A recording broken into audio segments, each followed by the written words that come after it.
več i3, ampak M3 oziroma M4. In ena razlika v črki, no pa številki, naredi veliko razliko. Verjetno ste se privrženci črke M na BMW-jih kar zgrozili, ko ste ugotovili, da je ta avtomobil prisilno polnjen. In ima samo 6 valjev, če jih je imel pa že prejšnji 8. In da se navrti preko 8000 vrtljajev. In da nima dosti več konjev kot prejšnja različica. In da se nadere tako brutalno. In je avtomobil samo 80 kg lažji od prejšnjega. No, lahko se pomirite, ker tale zadeva leti tako dobro, da vam bo potrgalo vse plombe iz zob, če imate slabega zobarja.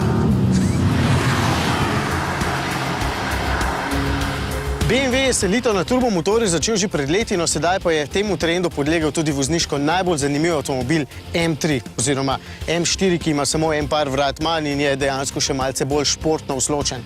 Oba sta izgubila 2 valja, tule spodaj je v bistvu samo še 6-valjni motor in pridobila sta turbino. Razlike v moči jih skoraj da ni. Novi M4 ima samo nekaj konjev več, ima pa bistveno več navora. 550 Nm pri vsega 1850 vrtljajih. To pomeni, da do stotice potrebuje 4,1 sekunde oziroma da vaše telo pritisne ob sedež vsakič, ko boste samo malce bolj kot pa le ekstremno nežno pritisnili stopalko za plin. A ja, in 25% je bolj čist. Ker to vem, da vas je zanimalo. V bistvu je tako, zvok 8-valjnika pogrešam, ampak se tudi ta prav fino dere, tak jezen je. Jezen. Ko se peljem počasi po mestu, kar čaka, da eksplodira in kaj čem drugega, kot da mu to dovoli. Potem je tu menjalnik, ki je v bistvu enak kot v M5, dvosklopčni s 7 prestavami in prestave menja hitreje, kot se menjajo naši ministri. V osnovi je sicer menjalnik ročni in je tega treba doplačati, ampak v bistvu kljub temu, da imam ponavadi raje ročne menjalnike, ne vidim smisla, zakaj bi ga v tem primeru imel. Ta deluje perfektno. V načinu Sport Plus ostane lepo v prestavi in če želite, je M4 še vedno lahko prava drift mašina, samo ne na teh cestah. Sicer pa zna precizno obvladovati ovinke, ker je to od nekdaj njegova domena.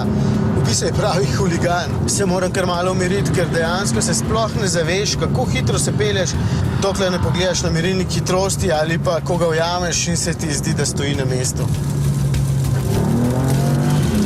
No, če prestavim v drive, pa je tole čisto spodoben avtomobil. Ne bom rekel, da je udoben, vsekakor pa ni pretrd, da z njim ne bi mogli izhajati vsak dan. Volan je sicer precej težak, ampak tudi ta ni preveč naporen in dejansko je tole lahko avtomobil za vsak dan. No, če pa ne M4, pa M3, ki ima dodaten par vrat na boku. Ampak danes ne rabam. Na testu smo imeli že 2 različici 435 iX Drive, eno celo s paketom M Performance in že tisto sta bila prava stroja. Razlika v primerjavi s tem se mi zdi, da sta vseeno manj agresivna, da ta avtomobil kar čaka, da bo znorel. Predvsem pa je razlika tudi v tem, da je pogon tule le na zadnjih 2 kolesih in da je avtomobil dejansko bolj agresiven. Seveda zna tudi pomigati zadkom, ampak če imate vključena vsa pomagala, se to ne bo zgodilo. Eno veliko stopničko više je od omenjenih 2, da se vidi, kako M-oddelek obvlada svoje delo. Za vsaj 84 000 € je tole seveda pravi stroj. In če zaključim tako, kot sem začel, všeč mi je dejansko vse, tudi motorne zmogljivosti. Vseeno pa pogrešam zvok atmosferskega 8-valjnika. Kaj čem? Tak sem.